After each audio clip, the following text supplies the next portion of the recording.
నేను ఒక పనిని భవిష్యత్తులో పూర్తి చేసి ఉంటాను, నేను ఒక పనిని ఈ పాటికే చేసి ఉండేటోని. ఈ టూ డిఫరెంట్ ఎక్స్ప్రెషన్స్ గురించి మనం మాట్లాడుకోబోతున్నాం. అయితే మనకి ఇక్కడ వర్బ్ అనేది ఒక్కటే ఉంటుంది. వర్బ్ నెంబర్ 3 పాస్ట్ పార్టిసిపుల్ అని పిలుస్తాం మనము. వర్బ్ నెంబర్ 3 ఉంటుంది. టూ సిచ్యువేషన్స్ లో కూడా సేమ్ వర్బ్ నెంబర్ 3 ఉపయోగిస్తాం కాబట్టి ఇక్కడ నేను కొన్ని వర్బ్స్ రాయడం జరిగింది. ఓకే, ఈ టూ ఎక్స్ప్రెషన్స్ ని మనం చాలా సింపుల్ మేనర్ లో ప్రాక్టీస్ చేసే ప్రయత్నం చేద్దాం, ప్రాక్టికల్ గా నేర్చుకునే ప్రయత్నం చేద్దాం. ఓకే, ఇక్కడ చూసినట్టయితే కనుక గాన్ వర్బ్ నెంబర్ 3 ఇది. Go, vent, gone. Okay, verb number 3. ఇక్కడ నేను ఏమంటున్నా, ఐ విల్ హ్యావ్ గాన్ అంటే నేను వెళ్ళిపోయి ఉంటా. I will have gone to Bengaluru by this time next week. Next week ఈ టైంకి నేను బెంగళూరు వెళ్ళిపోయి ఉంటాను అంటే భవిష్యత్తులో కంప్లీట్ అయిపోయి ఉంటుంది యాక్షన్. అయితే I would have gone to Bengaluru అంటే బెంగళూరుకి నేను వెళ్ళి ఉండేటోనే, బెంగళూరుకి నేను వెళ్ళి ఉండేవాన్నే. But corona stop me, corona ఆపేసింది వాడే.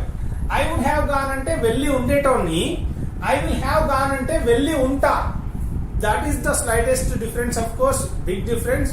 మీరు ఆ డిఫరెన్స్ ని పట్టుకోండి అంతే. చాలా ఈజీగా lots of sentences, loads of sentences you can be making your self. Okay, ఇక్కడ ఏముంది, ఐ విల్ హ్యావ్ గాన్ నేను వెళ్ళిపోయి ఉంటాను, ఐ వుడ్ హ్యావ్ గాన్ అంటే నేను వెళ్ళి ఉండేటోని కానీ వెళ్ళలే, బట్ ఐ డిడ్ నాట్ అన్నమాట. ఓకే, ఈ విధంగా. అయితే I will have completed, I will have completed PG by next year. Next year వరకల్లా పోస్ట్ గ్రాడ్యుయేషన్ కంప్లీట్ చేసి ఉంటాను అంటే భవిష్యత్తులో పూర్తి చేసి ఉంటాను. Okay, well I would have completed post graduation by this time. పూర్తి చేసి ఉండేటోని. I would have completed PG అంటే పీజీ పూర్తి చేసి ఉండేవాన్నే కానీ చేయలేదు అని అర్థం. ఓకే, ఇక్కడ డిఫరెన్స్ అర్థమవుతుంది కదా. నేను పూర్తి చేసి ఉంటా భవిష్యత్తులో ఈ టైం వరకల్లా. ఈ వుడ్ హ్యావ్ కంప్లీటెడ్ అంటే ఏంటి, నేను పూర్తి చేసి ఉండేటోనే కానీ చేయలేదు అని అర్థం. పూర్తి చేసి ఉండేవాన్ని. Okay, but I did not. అదేవిధంగా ఇక్కడ రిలీజ్ ఉంది కదా. I will have released my book by next year. Next year వరకు నా బుక్ రిలీజ్ చేసి ఉంటాను. ఓకే, అలా కాకుండా if I had not got obstacles or something like that, I would have released that book by this time. ఈ పాటికే release చేసి ఉండేటోని, ఈ పాటికే ఆ బుక్ ని నేను రిలీజ్ చేసి ఉండేవాన్ని. ఎందుకు, if I had not got that difficulties, నాకు ఆ ప్రాబ్లమ్స్ ఎదురు కాకపోతే I would have released the book by this time. ఈ పాటికే నేను రిలీజ్ చేసి ఉండేటోని. ఐ విల్ హ్యావ్ రిలీజ్డ్ అంటే రిలీజ్ చేసి ఉంటా భవిష్యత్తులో ఒక టైం వరకు. ఐ వుడ్ హ్యావ్ రిలీజ్డ్ అంటే నేను రిలీజ్ చేసి ఉండేటోని కానీ చేయలేదని అర్థం. అదేవిధంగా చూడండి, I will have written a story. నేను ఒక స్టోరీ రాసి ఉంటాను. I will have written a story అంటే నేను ఒక స్టోరీని రాసి ఉంటాను భవిష్యత్తులో. I would have written a story అంటే నేను రాసి ఉండేటోని స్టోరీ, నేను స్టోరీ రాసి ఉండేవాన్ని. ఇక్కడ చూడండి, ఇది ఇంకా ఈజీగా ఉంటుంది to catch the exact situation. Like నేను ఇంగ్లీష్ నేర్చుకుని ఉంటా బై నెక్స్ట్ మంత్ అని చెప్తున్నా. I will have learned English by next month. Next month వరకు నేను ఇంగ్లీష్ నేర్చుకొని ఉంటా. I will have learned English by next month అంటే వచ్చే నెల వరకల్లా నేను ఇంగ్లీష్ పూర్తిగా నేర్చుకొని ఉంటాను అని. అయితే నేను నెగ్లెక్ట్ చేయకుండా ఉండుంటే ఈ పాటికే నేను ఇంగ్లీష్ నేర్చుకొని ఉండేటోని అని చెప్పాలంటే I would have learned English. I would have learned English already. ఈ పాటికే నేను నేర్చుకొని ఉండేటోని, నేర్చుకొని ఉండేవాన్ని. If I had not neglected it, నేను నిర్లక్ష్యం చేయకపోయి ఉండుంటే I would have learned English. ఈ పాటికే నేర్చుకొని ఉండేవాన్ని. డిఫరెన్స్ అర్థమైంది కదా, సింపుల్. నెక్స్ట్ మంత్ వరకు నేను ఇంగ్లీష్ నేర్చుకొని ఉంటాను అంటే I will have learned English by next month. Next month వరకు నేను నేర్చుకొని ఉంటాను. Okay, well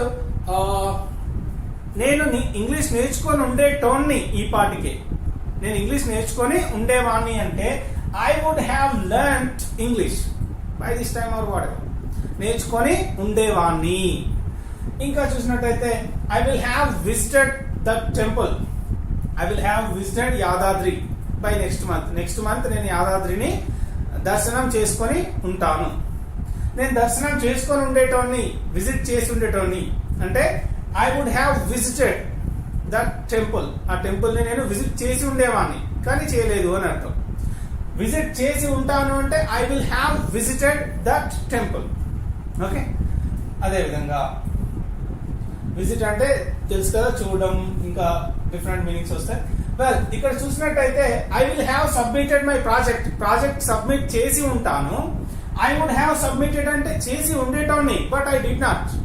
okay, if I had got some more time, నాకు ఇంకా కొంచెం టైం దొరికినట్టయితే I would have submitted my project, నేను నా ప్రాజెక్ట్ ని సబ్మిట్ చేసి ఉండేటోని, బట్ ఐ డిడ్ నాట్ అంటే నేను చేయలేదు అని అర్థం. అదేవిధంగా I will have purchased a car by next year వరకు నేను కార్ కొనుక్కొని ఉంటాను. I will have purchased a car by next year.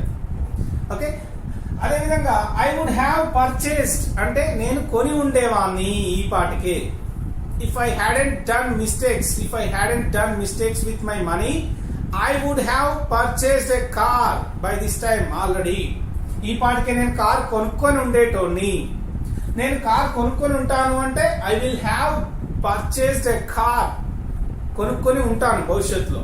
నేను ఈ పాటికే కొనుక్కొని ఉండేవాడిని అంటే I would have purchased a car by this time. ఇట్లా ఇక్కడ ఐ అని ఓన్లీ ఐ మాత్రమే రావాల్సిన అవసరం లేదు. హీ, షీ, ఇట్ ఏదైనా కూడా సేమ్ యూజ్ చేయొచ్చు, నో ప్రాబ్లం, రైట్. వెల్, ఇక్కడ చూసినట్టయితే సోల్డ్ ఉంది, గవర్నమెంట్ తీసుకుందాం. Government will have sold out Visakha steel ని గవర్నమెంట్ అమ్మేసి ఉంటుంది బై నెక్స్ట్ మంత్ కావచ్చు, నెక్స్ట్ ఇయర్ కావచ్చు. Okay, government would have sold it by this time, ఈ పాటికే అమ్మేసి ఉండేది.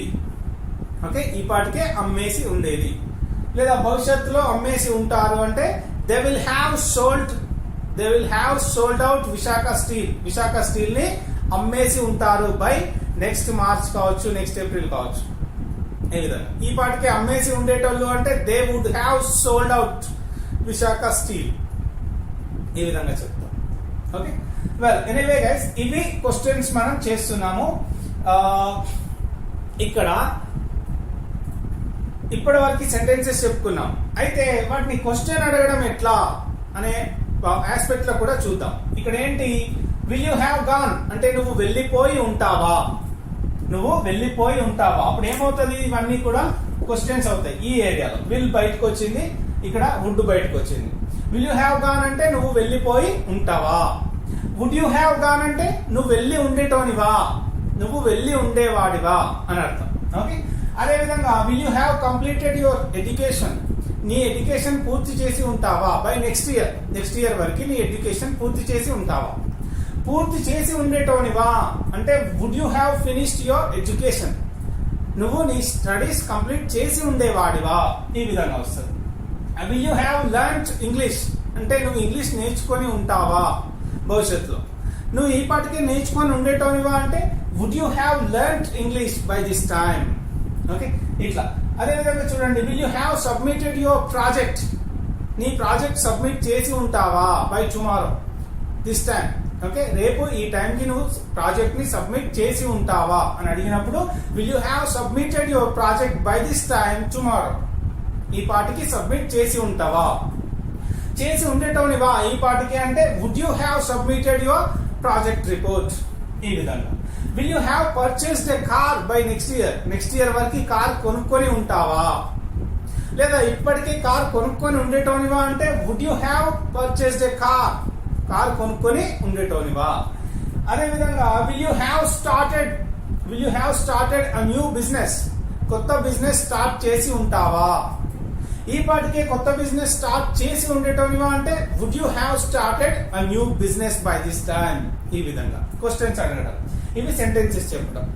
So this is for today guys, the most important class which you should not neglect at any cost, and you should be practicing, you should keep them involved into your conversation, into your spoken language. try to use all these things. And thanks a lot for watching. Don't forget to hit the subscribe button and click the bell icon. Do share it in your WhatsApp groups and with your friends. Thanks a lot for watching. Bye for now. See you.